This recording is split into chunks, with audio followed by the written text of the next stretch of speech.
இயற்காயின் மடியை பிரிந்து எப்படி வாழ இதயம் தொலைந்து சலித்து போனேன் மனிதனாய் இருந்து பறக்க வேண்டும் பறவையாய் திரிந்து திரிந்து பறந்து பறந்து மூங்கில் காடுகளே வந்து முனகும் பாடல்களே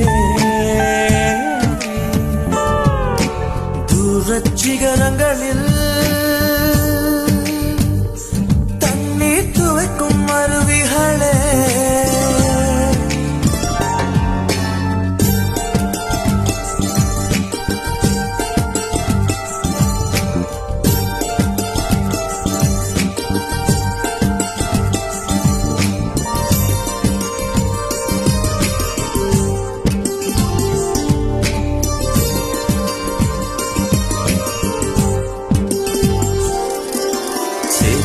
தண்ணீரில் மலரும் சிவப்பு தாமரையில் சேறு மணப்பதில்லை பூவின் ஜீவன் மணக்கிறது வேரை அறுத்தாலும் மரங்கள் வெறுப்பை உமிழ்வதில்லை அறுத்த நதியின் மேல் மரங்கள் ஆனந்த பூச்சொரியும் தாமரை பூ